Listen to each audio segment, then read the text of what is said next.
ಸಿಲ್ಮೆ ಮೇಲಿಂದ ಪರಿಪೂರ್ಣತೆಯಿಂದ ರಕ್ತವನ್ನು ಧಾರೆಗಿಳಿದಂತ ಆ ರಕ್ತವು ಇವತ್ತು ಸಹ ನಮ್ಮ ನಿಮ್ಮ ಮಧ್ಯದಲ್ಲಿ ಅವನು ಬ್ಲಡ್ ಆಗಿ ಕೊಡ್ತಾ ಇದ್ದಾನೆ. ರಕ್ತ ಅಮೂಲ್ಯವಾದ ರಕ್ತ ಇವತ್ತು ಸಭೆ ಒಳಗಡೆ ಹೋಲಿ ಕಮ್ಯುನಿಯನ್ ಇವತ್ತು ನಾನು ನೋಡ್ತಾ ಇದ್ದೀವಿ. ಇದನ್ನ ಒಂದು ನೋಡಕ್ಕೆ ಒಂದು ದ್ರಾಕ್ಷಿ ರಸ್ ಇದೆ, ಆದರೆ ಇದು ದ್ರಾಕ್ಷಿ ರಸ ಅಷ್ಟೇ ಅಲ್ಲ, ಇದು ದೇವರಿಗೆ ಸ್ತೋತ್ರ ಮಾಡಿ ಮುರಿದಿ ಅದನ್ನ ಪರಿಪೂರ್ಣತೆಯಿಂದ ಅದನ್ನ ಬ್ರೆಡ್ ಅನ್ನ ಪ್ರತಿ ರೊಟ್ಟಿನ ಕಟ್ ಮಾಡಿ ಇದನ್ನ ಸ್ತೋತ್ರ ಮಾಡಿ ನಾವು ತಿನ್ನಬೇಕು. ಇದು ದೇವರಿಗೆ ಇಚ್ಛೆಯಾಗಿದೆ, ಇಚ್ಛೆಯವಾಗಿದೆ. ಇದನ್ನ ಯಾರಿಗೆ ಕೊಡಲ್ಪಟ್ಟಿದೆ ಅದನ್ನು ಹೇಳಕ್ಕೆ ಇಷ್ಟಪಡ್ತೀನಿ. ಇದನ್ನ ಎಲ್ಲರಿಗೆ ಕೊಡಲ್ಪಟ್ಟಿದ್ದಲ್ಲ, ಬಹು ಜನರಿಗಾಗಿ. ನಿಜ, ಬಹು ಜನರಿಗಾಗಿ ಅಂತ ದೇವರು ಹೇಳಿದ ಮೇಲೆ ಅದ್ರ ಒಳಗಡೆ ಕೆಲವರಿಗೆ ಮಾತ್ರ ಇದು ರಕ್ತ ಕೊಡಲಾಗ್ತದೆ. ಹೆಂಗೆ ಪಾಸ್ಟ್ರೆ ಅಂದ್ರೆ, ಯೇಸು ಕ್ರಿಸ್ತನಲ್ಲಿ ಯಾರು ಪರಿಪೂರ್ಣತೆಯಿಂದ ಆತನಿಗೆ ಮನಸ್ಸಿನಿಂದ ಸ್ವೀಕರಿಸ್ತಾರೋ, ಮನಸ್ಸಿನಿಂದ ಪರಿಪೂರ್ಣತೆ ದೇವರಂತ ಸ್ವೀಕಾರ ಮಾಡ್ತಾರೋ ಅವ್ರಿಗೆ ಮಾತ್ರ ಇದು ಅಮೂಲ್ಯವಾದಂತ ಈ ಬ್ಲಡ್ ನ ಅವ್ರಿಗೆ ಮಾತ್ರ ಕೊಡಲಾಗ್ತದೆ. ಈ ಬ್ಲಡ್ಡಿನ ಹಿಂದೆ ಏನಿದೆ ನಾನು ಹೇಳ್ತಾ ಇದ್ದೀನಿ. ಯೇಸು ಕ್ರಿಸ್ತನಲ್ಲಿ ಅಮೂಲ್ಯವಾದಂತ ಬ್ಲಡ್ ಇತ್ತು, ಶುದ್ಧವಾದ ಬ್ಲಡ್ ಇತ್ತು. ಆದರೆ ಇದು ಬ್ಲಡ್ ಯೇಸು ಕ್ರಿಸ್ತನ ನಂಬಿಕೆಯಿಂದ ಸ್ತೋತ್ರ ಮಾಡಿ ಆತನ ನಮ್ಮ ಸಂಗಡ ಇದ್ದಾನೆ. ಬೈಬಲ್ ಪ್ರೂವ್ ಮಾಡ್ತಾ ಇದೆ. ಹೀಗೆ ಮಾಡಿರಿ. ಯಾವಾಗ, ಎಷ್ಟು ದಿವಸ ಮಾಡಬೇಕು ನಾವು, ಯಾಕೆ ಮಾಡಬೇಕು, ನಾವು ಇದ್ರ ಸಲುವಾಗಿ ಮಾಡಬೇಕು. ಇದರಿಂದ ಮಾಡೋದ್ರಿಂದ ಲಾಭ ಏನು? ಈ ಪಾತ್ರೆಯನ್ನು ನನ್ನ ರಕ್ತದಿಂದ ಸ್ಥಾಪಿತವಾಗಿರುವ ಹೊಸ ಒಡಂಬಡಿಕೆಯನ್ನು ಸೂಚಿಸುತ್ತದೆ. ನೀವು ಇದರಲ್ಲಿ ಪಾನ ಮಾಡುವಾಗೆಲ್ಲ ನನ್ನನ್ನು ನೆನೆಸಿಕೊಳ್ಳುವುದಕ್ಕೋಸ್ಕರ, ಇದರಲ್ಲಿ ಪಾನ ಮಾಡುವಾಗೆಲ್ಲ ನನ್ನನ್ನು ಜ್ಞಾಪಕ ಮಾಡಿಕೋಸ್ಕರವಾಗಿ ಮಾಡಿರಿ. ಅಂದ್ರೆ ಅರ್ಥ, ದೇವರು ನಮಗಿದನ್ನ ಕಲಿಸ್ಕೊಟ್ಟಂತ ವಿಷಯಕ್ಕಾಗಿ ನಾವು ಇದನ್ನ ಪಾನ ಮಾಡಬೇಕು. ಎಲ್ಲಿ ತನಕ ಪಾನ ಮಾಡಬೇಕು ಗೊತ್ತಾ? ಇದು ದೇವರ ಪೂರ್ತಿವಾದಂತ ಆತನು ಬರುವ ತನಕ, ನಾವು ಬದುಕಿರುವ ತನಕ ಇದನ್ನ ನಾವು ಸೇವಿಸಿಕೊಳ್ಳಬೇಕು. ಇಲ್ಲ, ಇದು ನಾವಿಂದ ಸೇವಿಸಕ್ಕಾಗಲ್ಲ. ದೀಕ್ಷಾಸ್ಥಾನ ಆದೋರಿಗೆ ಮಾತ್ರ ಇದು ತಗೊಳ್ಬಹುದು. ಇಲ್ಲಿ ಎಲ್ಲರಿಗೆ ತಗೊಳಕ್ ಹಾಕಿಲ್ಲ. ಇದು ಎಲ್ಲರಿಗೆ ತಗೊಳಕ್ಕೆ ಜವಾಬ್ದಾರಿ ಇಲ್ಲ. ಇದನ್ನ ಒಬ್ರು ಮಾತ್ರ ತಗೋಬೇಕು. ಅವ್ರು ಎಂತವ್ರು ಇರ್ತಾರೆ? ದೇವರಲ್ಲಿ ಪರಿಪೂರ್ಣತೆಯಿಂದ ದೀಕ್ಷಾಸ್ಥಾನವನ್ನು ಮಾಡಿಸಿಕೊಂಡವನಿಗೆ ಮಾತ್ರ ಈ ಅಮೂಲ್ಯವಾದಂತ ಬ್ಲಡ್ ನ ತಗೊಳ್ಳೋದ ಅಧಿಕಾರ ಇದೆ. ಇದು ಇಂಥವರಿಗೆಲ್ಲ ಸ್ವಲ್ಪ ನಾನು ದೀಕ್ಷಾಸ್ಥಾನ ತಗೊಳ್ಳಲ್ಲ, ಚರ್ಚಿಗೆ ಬರ್ತೀನಿ, ಇದು ಹಕ್ಕಿಲ್ಲ ತಗೊಳ್ಳೋದು. ಹೀಗೆ ತಗೊಳ್ಳೋದಾದರೆ, ಫೋರ್ಸ್ನಿಂದ ಜಬರಸ್ತಿಯಿಂದ ನೀವು ಏನಾದ್ರೂ ತಗೊಳ್ಳೋದಾದರೆ ಬಹು ಜನರು ನಿಮ್ಮ ಮಧ್ಯದಲ್ಲಿ ರೋಗಿಗಳು ಬಿ ಆಗ್ತೀರಿ, ಮತ್ತೆ ನೀವು ಅನೇಕರು ಸಾಯ್ತೀರಿ. ತಿಳಿದು ತಿಳಿಲಾರ್ದು ಮಾಡೋ ತಪ್ಪುಗಳಿಗೆ ಇದು ಬೈಬಲ್ ಪ್ರೂವ್ ಮಾಡ್ತಾ ಇದೆ. ನಿಮ್ಮಲ್ಲಿ ಬಹು ಜನ ರೋಗಿಗಳಾಗಿರ್ತೀರ ಮತ್ತೆ ಸಾಯ್ತಾರಂತೆ. ಯಾವಾಗ, ಯಾಕೆ ಸಾಯ್ತಾರೆ? ನಾನು ಹೇಳ್ತಾ ಇದ್ದೀನಿ, ಯಾವಾಗ ಈ ಇದನ್ನ ಪರಿಪೂರ್ಣತೆಯಿಂದ ಅಮೂಲ್ಯವಾದಂತ ಬ್ಲಡ್ ನ ಮನಸ್ಸಿನಿಂದ ಸ್ವೀಕರಿಸಬೇಕು. ನಾವು ಹೀಗೆ ಮಾಡಬೇಕು. ಹೀಗೆ ಮಾಡುವುದರಿಂದ ಇದ್ರ ಒಳಗಡೆ ಇರುವಂತ ಆತ್ಮಿಕ ಫ್ಯೂಚರ್ ಅಲ್ಲಿ ಜೀವ ತುಂಬುವಂತ ಒಂದು ಬ್ಲೆಸ್ಸಿಂಗ್ ಇದೆ ಇದ್ರ ಒಳಗಡೆ. ಗಟ್ಟಿಗಿಡ ಅಲ್ಲೆಲೂಯ್ಯ, ಅಲ್ಲೆಲೂಯ್ಯ. ಇದನ್ನ ಯಾರು ಮಾಡ್ಬೋದು, ಯಾರು ಮಾಡಬೇಕು ಅಂದ್ರೆ, ಫಸ್ಟ್ ಆಫ್ ಆಲ್ ನೀರಿನಲ್ಲಿ ದೀಕ್ಷಾಸ್ಥಾನ ಆಗಿನವರು. ನೀರಿನಲ್ಲ ಅಂದ್ರೆ ಬಹಳ ಜನ ಸುಮ್ಮನೆ ಕೈ ಇಕ್ಕಿ ನೀರು ತಲೆ ಮೇಲೆ ಇಕ್ಕವರಿಗಲ್ಲ. ನೀರಿನಲ್ಲಿ ತಂದೆ, ಮಗ, ಪರಿಶುದ್ಧಾತ್ಮನ ಹೆಸರ ಮೇಲೆ ಪೂರ್ತಿಯಾಗಿ ಮುಳುಗದ ಮೇಲೆ ಅದು ಮಾತ್ರದಲ್ಲೇ ಈ ಪರಿಪೂರ್ಣತೆಯಿಂದ ಈ ದೇಹವನ್ನು ಅವರಿಗೆ ಸ್ತೋತ್ರ ಮಾಡಿ ಮತ್ತೆ ಇದು ಮುರಿದು ತಿನ್ನಬೇಕು. ನೋಡಿ, ಇದನ್ನ ಮುರಿದು ತಿನ್ನಬೇಕು, ಮುರಿದೇ ತಿನ್ನಬೇಕು. ಯಾಕೆಂದರೆ ಯೇಸು ಕ್ರಿಸ್ತನ ಯಾವಾಗ ಮುರಿದಿ ಶಿಷ್ಯಂದ್ರ ಕೈಯಲ್ಲಿ ಹ್ಯಾಂಡ್ ಕೊಟ್ಟನೋ ಅವಾಗ ಅರ್ಥ ಇದು ಏನಿದೆ ಅಂದ್ರೆ, ನೀವು ಎಲ್ಲರೂ ಸಮಾನರಾಗಿದ್ದೀರಾ, ಒಂದೇ ರೊಟ್ಟಿಯನ್ನು ತಿನ್ನುವರು ಸಮಾನನಾಗಿದ್ದೀರಾ. ಇದರಲ್ಲಿ ಫುಲ್ಲು ದೇವರ ರೊಟ್ಟಿ ಇದೆ. ಅದರಲ್ಲಿ ಸ್ವಲ್ಪವಾಗಿ ನಾನು ನಿಮ್ಮನ್ನ ಮುರಿದು ಕೊಟ್ರು, ಸ್ವಲ್ಪವಾಗಿ ನಿಮ್ಮನ್ನ ನಾನು ಮುರಿದು ಕೊಟ್ರು, ಮಿಕ್ಕಿದ್ದು ಅರ್ಧ ರೊಟ್ಟಿ ಬಚಾಯಿಸ್ತದೆ ಇದ್ರ ಒಳಗಡೆ. ನಾನು ನಿಮ್ಮ ಮಧ್ಯದಲ್ಲಿ ಕೊಡ್ತಾ ಬಂದ್ರು, ಆದ್ರೆ ಕೆಲವರಿಗೆ ಅಂದ್ರೆ ಅರ್ಥ, ದೀಕ್ಷಾಸ್ಥಾನ ಆಗಿನವರಿಗೆ ಕೆಲವರಿಗೆ ಈ ರೊಟ್ಟಿಯನ್ನು ನಾನು ನಿಮ್ಮನ್ನ ಹಂತವಾಗಿ ಸ್ವಲ್ಪನೇ ನಿಮ್ಮನ್ನ ಕೊಡ್ತಾ ಇದ್ರು, ಮತ್ತೆ ಇಷ್ಟು ಜನರಿಗೆ ಅದೇನಾಗ್ತದೆ, ಮತ್ತೆ ಮಿಕ್ಕಿ ಹೋಗ್ತದೆ.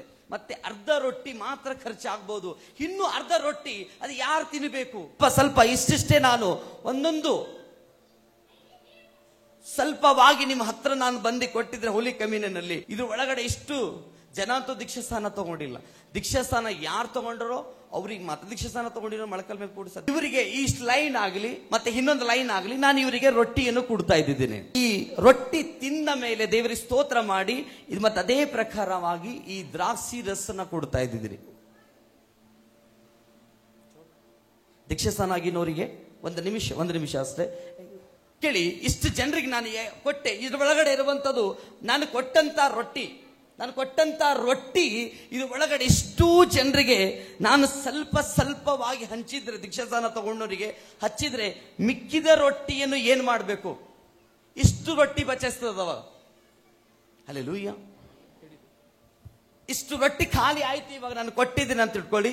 ಮಿಕ್ಕಿದ ಇಷ್ಟು ರೊಟ್ಟಿ ಇರ್ತದೆ, ಈ ರೊಟ್ಟಿ ಯಾರಿಗೆ ಕೊಡಬೇಕು? ತಿಳಿಸ್ತೀರಾ ನನ್ನ ಜೊತೆ ಯಾರಾದ್ರೂ ಮಾತುಗಳು ಗಟ್ಟಿಗೆ? Hallelujah, hallelujah.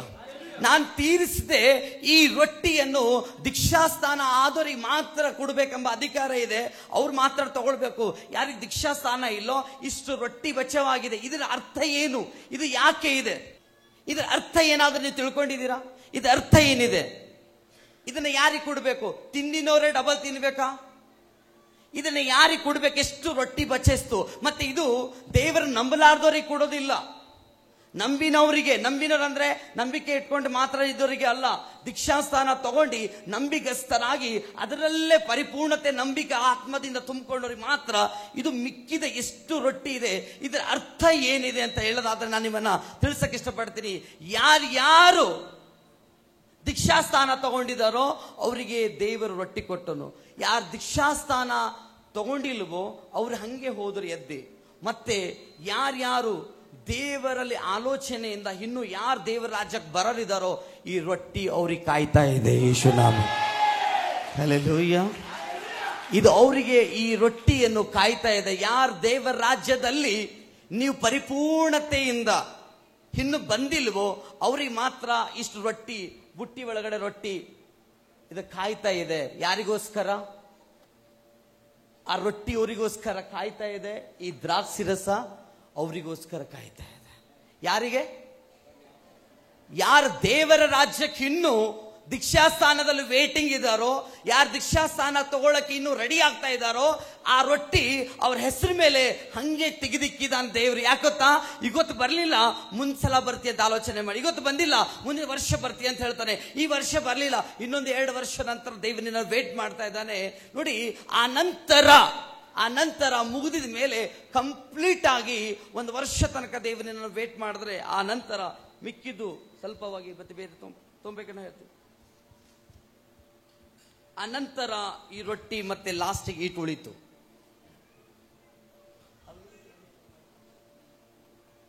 ಮಿಕ್ಕಿದಕ್ಕೆ ಇಷ್ಟು ಉಳಿತು. ಇದು ಯಾರಿಗೋಸ್ಕರವಿದೆ?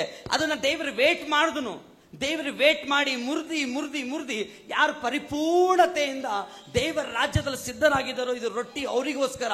ಯಾರು ಮಿಕ್ಕಿದಾರೋ ಈ ಮಿಕ್ಕಿದ ಜನರಿಗೋಸ್ಕರ ದೇವರು ಈ ರೊಟ್ಟಿಯನ್ನು ಅವ್ರ ಜೀವಿತದಲ್ಲಿ ಅವ್ರ ಹೊಟ್ಟೆಯಲ್ಲಿ ಹೋಗೋಕೆ ಇಷ್ಟೇ ತುಕಡಿ ರೊಟ್ಟಿ ಕಾಯ್ತಾ ಇದೆ. ಇದ್ರ ಒಳಗಡೆ ಆಲೋಚನೆ ಮಾಡ್ರಿ. ಈ ರೊಟ್ಟಿ ಒಳಗಡೆ ಒಂದು ಚರ್ಚ್ ಇರಲ್ಲ. ಭೂಮಿ ಮೇಲೆ ಎಷ್ಟು ಜನ ಇದ್ದಾರೋ ಅಷ್ಟು ಜನ ಈ ರೊಟ್ಟಿ ತಿಂತಾರೆ. ಬೇಗ ಬಾ. ಆ ನಂತರ ಮತ್ತೆ ಈ ಬುಟ್ಟಿ ಒಳಗಡೆಯಿಂದ ರೊಟ್ಟಿ ಖಾಲಿ ಆದ ಮೇಲೆ ದೇವರು ಆವಾಗ ಬರುವನಿದ್ದಾನೆ ಭೂಮಿ ಮೇಲೆ. ಯೇಸುನಾಮ. ಅಲ್ಲಿವರೆಗೂ ದೇವರು ಆ ವಿಷಯಕ್ಕಾಗಿ ಚಿಂತಿಸ್ತಾ ಇದ್ದಾನೆ, ವೇಟ್ ಮಾಡ್ತಾ ಇದ್ದಾನೆ. ಅಂದ್ರೆ ಈ ರೊಟ್ಟಿ ಖಾಲಿ ಆಗ್ತಾ ಇಲ್ಲ, ಅದಕ್ಕೆ ಲೇಟ್ ಮಾಡ್ತಾ ಇದ್ದಾನೆ. ನಾನು ಹೇಳ್ತಾ ಇದ್ದೀನಿ, ದೇವರು ಈ ಪಾತ್ರೆಯಲ್ಲಿ ತೆಗೆದಿಕ್ಕಿರುವಂತ ದೇವರ ಟೈಮ್ ಇದೆ. ಅದ್ರ ಒಳಗಡೆ ತನಕ ದೇವರ ರೊಟ್ಟಿ ನೀನ್ ತಿನ್ನಕ್ ಬರ್ಬೇಕಾದ್ರೆ ಹೋಗಿ ಕೈ ಹಾಕಿ ತಿನ್ನೋದಲ್ಲ. ಅದು ಪರಿಪೂರ್ಣತೆ ಒಂದು ರೂಲ್ಸ್ ಇದೆ. ಅದು ದೀಕ್ಷಾಸ್ಥಾನ ಆಗ್ಬೇಕು, ಪಾಪ ಬಿಟ್ಟು ಹೊರ ಬರಬೇಕು, ಪಾಪಕ್ಕಾಗಿ ಸಾಯ್ಬೇಕು. ಪಾಪ ನಿನ್ ಲೈಫಿನಲ್ಲಿ ಹಿಸ್ಸ ಇರಬಾರ್ದು. ಯಾವಾಗ ಆ ಪಾಪ ನೀನು ಬಿಟ್ಟು ಹೊರ ಬರ್ತೀಯೋ ಅವಾಗ ಮಾತ್ರ ಆ ರೊಟ್ಟಿ ನಿನಗೆ ಸಿಗ್ತದೆ, ಅವಾಗ ಮಾತ್ರ ಆ ದ್ರಾಕ್ಷಿ ರಸ ನಿನಗೆ ಸಿಗ್ತದೆ. ಅಲ್ಲಿ ತನಕ ನಿನಗೆ ದೇವರು ದೂರನ ನೋಡ್ತಾನೆ. ಯಾವಾಗ ಪ್ರಿಯ ದೇವ ಜನರೇ, ಈ ರೊಟ್ಟಿ ಯಾಕೆ ತುಕಡಿ ಇನ್ನೂ ಬಾಕಿ ಇದೆ? ನಾವು ಪ್ರತಿ ವಾರ ಪ್ರತಿ ತಿಂಗಳ ಹೋಲಿ ಕಮ್ಮಿನ ಕೊಟ್ಟಾಗ ನಾವು ತಂದಿರುವಂತ ರೊಟ್ಟಿನ ಅದ್ರ ಒಳಗಡೆ ಅರ್ಧ ಖಾಲಿಯಾಗಿ ಅರ್ಧ ಹಂಗೆ ಬೀಳುತ್ತದಲ್ಲಿ. ಟೇಬಲ್ ಮೇಲೆ. ಅವಾಗ ಅದರ ಅರ್ಥ ಸೂಚನೆ ಹೋಲಿ ಸ್ಪಿರಿಟ್ ದೇವರ ಆತ್ಮನ ತಿಳಿದ್ರು. ಇದ್ರ ಸೂಚನೆ ಏನು ದೇವ್ರೆ, ಇದು ಸೂಚನೆ ಏನಂತ ಹೇಳಿದಾಗ ಹೋಲಿ ಪರಿಶುದ್ಧಾತ್ಮನ ತಿಳಿಸ್ತಾರೆ, ಇದರಲ್ಲಿ ಇನ್ನೂ ಬಹು ಜನರಿಗಾಗಿ ಕೊಡಲ್ಪಟ್ಟಿದೆ, ಆದ್ರೆ ಸ್ವಲ್ಪ ಜನ ಬಂದು ತಗೊಂಡಿದ್ದಾರೆ. ಇನ್ನು ಸ್ವಲ್ಪ ಜನ ಬರೋ ತನಕ ನಾನು ವೇಟ್ ಮಾಡ್ತೀನಿ, ಇನ್ನು ಸ್ವಲ್ಪ ಜನ ಬರೋ ತನಕ ನಾನು ವೇಟ್ ಮಾಡ್ತೀನಿ. ಅವ್ರು ಬಂದ ಮೇಲೆ ನಾನು ಅವಾಗ ಬರ್ತೀನಿ ಭೂಮಿ ಮೇಲೆ, ನಾನು ಬಂದ ಮೇಲೆ ಅವಾಗ ನಾನು ಭೂಮಿ ಮೇಲೆ ಬರ್ತೀನಿ. ಅಲ್ಲಿ ತನಕ ನನ್ನ ನಿಮಿತ್ತ ನನ್ನ ಹೆಸರು ಮೇಲೆ ಯಾರ್ಯಾರು ಸ್ವೀಕರಿಸ್ತಾ ಇದ್ದಾರೋ ಅವರಿಗೋಸ್ಕರ ನನ್ನ ಆಶೀರ್ವಾದ ಸುರಿಸ್ತಾ ಇದ್ದಿದ್ದೀರಿ. ತಿಳ್ಕೊಳ್ರಿ, ಒಂದು ದೇವರ ಅಮೂಲ್ಯವಾದ ದೇಹ ವೇಟ್ ಮಾಡ್ತಾ ಇದೆ ನಮಗೋಸ್ಕರ, ಅಮೂಲ್ಯವಾದ ಬ್ಲಡ್ ವೇಟ್ ಮಾಡ್ತಾ ಇದೆ ನಮಗೋಸ್ಕರ. ನಾರ್ಮಲ್ ಬ್ಲಡ್ ಅಲ್ಲ. ಇವತ್ತು ನೀವು ಒಂದು ವಿಷಯ ತಿಳ್ಕೊಳ್ರಿ, ಇವತ್ತು ಸಡನ್ ಅಂತ ಆಕ್ಸಿಡೆಂಟ್ ಆಯ್ತು, ಒಬ್ಬ ವ್ಯಕ್ತಿಗೆ 1 ಬಾಟಲ್ 2 ಬಾಟಲ್ ಬ್ಲಡ್ ಕೊಡಬಹುದು, ಆದರೆ ಅನಂತರ ನನ್ನ ಇಲ್ಲ ಅಂತ ಹೇಳ್ಬೋದು, ದುಡ್ಡಿನಿಂದ ಆದರೂ ತಗೋಬಹುದು, ಆದ್ರೆ ಆನಂತರ ಇಲ್ಲ ಅನ್ಬೋದು. ಆದರೆ ಯೇಸು ಕ್ರಿಸ್ತನು ಪ್ರತಿ ತಿಂಗಳ ಯಾರ್ಯಾರು ನಂಬಿದಾರೋ ಅವರಿಗೋಸ್ಕರ ಆತನ ಅಮೂಲ್ಯ ಚರ್ಚಿನಲ್ಲಿ ಬ್ಲಡ್ ಕೊಡ್ತಾನೆ ಇದ್ದಾನೆ, ತಗೋತಾನೆ ಇದ್ದೀವಿ. ಬ್ಲಡ್ ಕೊಡ್ತಾ ಇದ್ದಾನೆ, ತಗೋತಾ ಇದ್ದೀವಿ. ಕೊಡ್ತಾ ಇದ್ದಾನೆ, ತಗೋತಾ ಇದ್ದೀರಿ. ಆ ಅಮೂಲ್ಯವಾದ ಬ್ಲಡ್ ನಮ್ಮ ಶರೀರದ ಒಳಗೆ ಹೋದಾಗ ನಮ್ಮ ಪಾಪಗಳನ್ನು ತೊಳೆದಾಗ್ತವೆ. ಭೂಮಿ ಮೇಲಿರುವಂತ ಬ್ಲಡ್ ಗಳನ್ನ ಫಿಲ್ಟರ್ ಮಾಡ್ತದೆ ಇದು ಬ್ಲಡ್, ಯಾಕೆಂದ್ರೆ ಶುದ್ಧವಾಗಿ ಮಾಡುತ್ತದೆ. ಹಲ್ಲೆಲೂಯಾ. ಭಲೆ ನಿಮ್ಮ ಶರೀರದಲ್ಲಿ ಬಹಳ ಬ್ಲಡ್ ಇರಬಹುದು, ಆದ್ರೆ ಅದು ಪಾಪಕ್ಕಿಂತ ತುಂಬಲ್ಪಟ್ಟಿದಿರ್ಬೋದು, ಅದ್ರ ಒಳಗಡೆ ಪಾಪ ಮಿಕ್ಸ್ ಆಗಿದ್ದಿತ್ತು, ಆದ್ರೆ ಅದು ಮಿಕ್ಸಿಂಗ್ ಈ ಬ್ಲಡ್ ನೀ ಯಾವಾಗ ತಗೋತೀಯೋ ದೀಕ್ಷಾ ಸ್ನಾನ ಆದ ಮೇಲೆ ಇದು ಫಿಲ್ಟರ್ ಆಗ್ತದೆ. ಫಿಲ್ಟರ್ ಫಿಲ್ಟರ್ ಫಿಲ್ಟರ್ ನಾನು ಹೇಳ್ತಾ ಇದ್ದೇನೆ, ಇಂಪಾರ್ಟೆಂಟ್. ಒಬ್ಬ ವ್ಯಕ್ತಿ ಒಳಗಡೆ ಯಾಜಕ ಕಾಂಡ 17ನೇ ಅಧ್ಯಾಯ 11ನೇ ವಚನದಲ್ಲಿ ಹೇಳಿದ ಮಾತುಗಳನ್ನು ಒಬ್ಬ ಮನುಷ್ಯನಿಗೆ ಬದುಕಬೇಕಾದ್ರೆ ಅವನಿಗೆ ಇಂಪಾರ್ಟೆಂಟ್ ದೇಹ ಅಲ್ಲ, ಇಂಪಾರ್ಟೆಂಟ್ ಹಾರ್ಟ್ ಅಲ್ಲ, ಅವನಿಗೆ ರಕ್ತ ಇಂಪಾರ್ಟೆಂಟ್ ಅಂತೆ. ಅದಕ್ಕೆ ದೇವರು ಫಸ್ಟ್ ರಕ್ತವನ್ನು ಕೊಡ್ತಾ ಇದ್ದಾನೆ. ಇವತ್ತು ಸಹ ನಿಮಗೋಸ್ಕರ ಒಂದು ಆಲೋಚನೆ ಮಾಡ್ರಿ, ಅದು ಇವತ್ತು ಬ್ರೆಡ್ ಮಿಕ್ಕಿದ್ ಯಾಕಿದೆ, ಅರ್ಧ ಬ್ರೆಡ್ ಯಾಕೆ ಬಿದ್ದಿದೆ ಒಳಗಡೆ ಅಂದ್ರೆ ಇವತ್ತು ನಿಮಗೋಸ್ಕರ, ನಿಮ್ಮ ದೇಹಕ್ಕಾಗಿ ವೇಟ್ ಮಾಡ್ತಾ ಇದೆ. ಅದು ಯಾರ್ಯಾರು ದೀಕ್ಷಾಸ್ಥಾನ ಆಗಿದ್ದೀರೋ ನೀವು ಕಂಪ್ಲೀಟ್ ಇದ್ದೀರಾ, ಯಾರು ದೀಕ್ಷಾಸ್ಥಾನ ಆಗ್ಲಿಲ್ಲೋ ಅನ್ಕಂಪ್ಲೀಟ್ ಲೈಫ್ ಇದೆ. ಯಾವಾಗ ಬಿ ಟ್ರೈನಿನಲ್ಲಿ ಟಿ ಬಂದು ಕೆಳಗೆ ಇಳಿಸಬಹುದು, ಯಾವಾಗ ಬಿ ನಿಮ್ಮ ಮಧ್ಯದಲ್ಲಿ ಟಿ ಹೊರಗೆ ಹಾಕ್ಬೋದು. ನಾನು ಹಾಗೆ ಹೇಳ್ತಾ ಇದ್ದೀನಿ. ಅದ್ರ ಅರ್ಥ ಪ್ರಿಯ ದೇವ ಜನರೇ, ಯಾವಾಗ ದೇವರು ನಮ್ಮ ಜೀವಿತದಲ್ಲಿ ಇರೋದ್ರಿಂದ ನಮ್ಮನ್ನ ತಳ ಹಾಕೋರು ಯಾರು ಇಲ್ಲ, ಮ್ಯಾಲೆ ಎಬ್ಬಿಸ್ಕೊಳ್ಳೋರು ಯಾರಿಲ್ಲ. ಒಂದು ಸಲ ನಾವು ಕೂತಿದ್ರೆ ನಮ್ಮ ಸೀಟಿನ ಮೇಲೆ ರಿಸರ್ವೇಶನ್. ನಾನು ಹೇಳ್ತಾ ಇದ್ದೀನಿ, ಇವತ್ತು ನಿಮಗೋಸ್ಕರವಾಗಿ ಆ ಬ್ಲಡ್ ಅನ್ನ ವೇಟ್ ಮಾಡ್ತಾ ಇದೆ.